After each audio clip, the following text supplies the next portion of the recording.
Hello everyone, this is day 46 of Polity Daily Drill. Let's begin.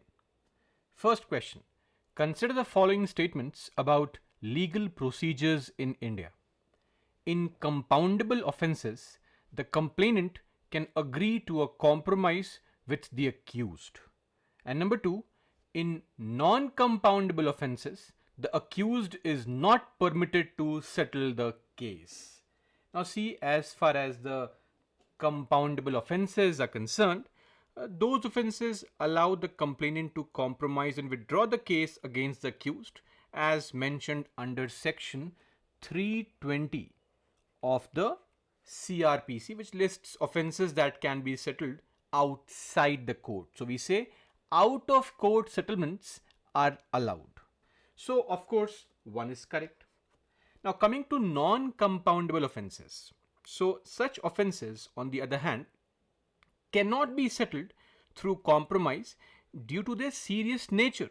Now, these offences can only be quashed by the court, not compounded, as they are not listed under section 320 of the CRPC.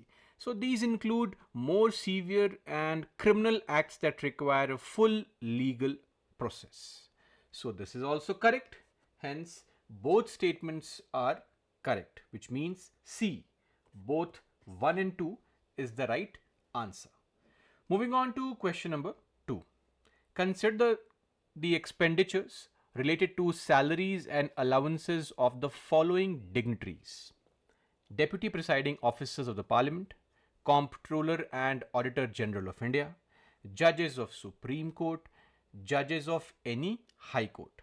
Which of the above are charged on the CFI? What is charged expenditure?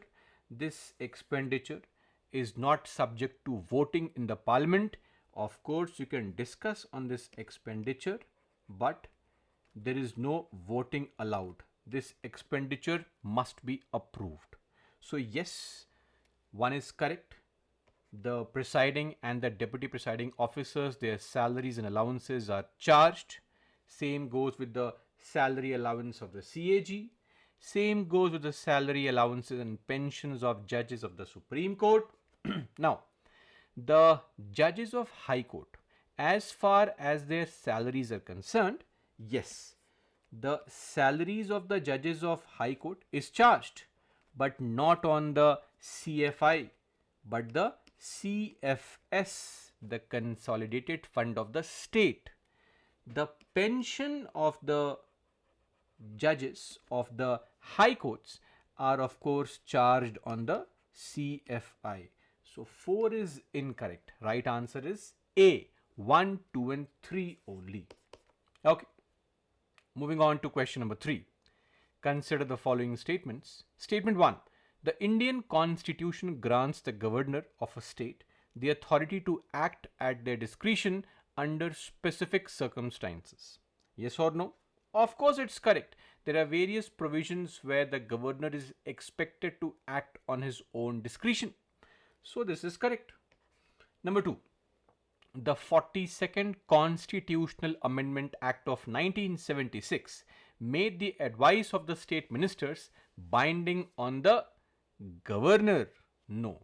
This modification was done only to Article 74, where the advice of the Council of Ministers at the center was made binding on the president. This was not the case for the governors. Statement 2 is wrong. So in this case, 1 is right, 2 is wrong. The right answer is C. Statement 1 is correct and 2 is incorrect. Moving on to question number 4.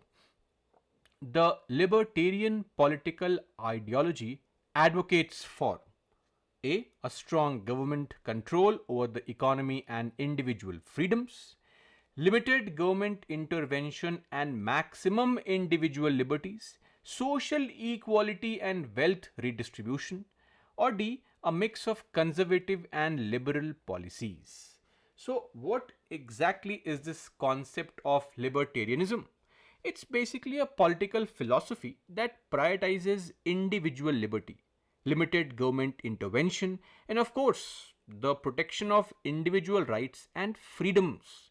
It holds that individuals should have the freedom to make their own choices and live their lives as they see fit. Now, of course, as long as they do not infringe upon the rights and freedoms of others. So, B is the right answer. In fact, this policy advocates for, as I said, minimal government involvement in both personal and economic matters.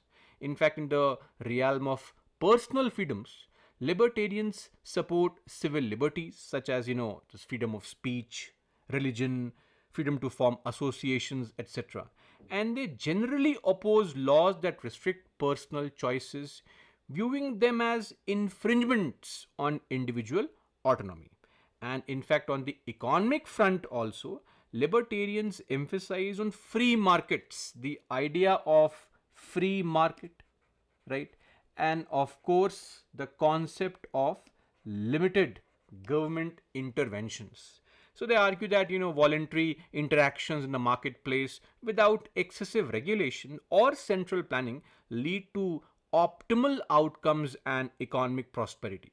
So they advocate more for private property rights, free trade, and minimal restrictions on business and entrepreneurs. So right answer is B, limited government intervention and maximum individual liberties. And the last question, question number 5. What is the primary objective of direct democracy? To maximize individual liberties and rights, to establish a system of checks and balances, to concentrate power in the hands of a small group of elites, or D, to involve citizens directly in decision making through popular votes? Of course, we know the right answer is D, because direct democracy is a system of government where citizens have the power to participate directly in the decision making processes rather than delegating their authority to elected representatives, as is the case in an indirect democracy like, say, India or USA, etc. Now, in a direct democracy, citizens have the opportunity to vote on laws, vote on policies, and other important matters.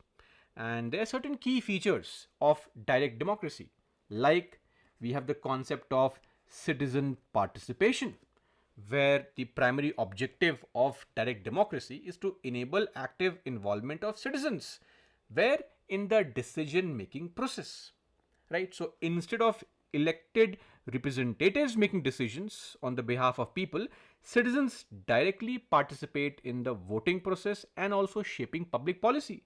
Then things like, referendums, initiatives, of course, and which also means enhanced transparency, enhanced accountability, the idea of enhancing these aspects so that people become the true masters of their own destiny. And of course, implementing direct democracy can require significant time, also resources, as it involves engaging and informing, not just engaging, but also informing a large number of citizens, organizing the entire voting process, managing public discussions, deliberations, and debates, etc. But that's a different story. The whole point is that, it comes down to involving citizens directly in the decision making process. D is the right answer. This brings us to an end of our discussion for today.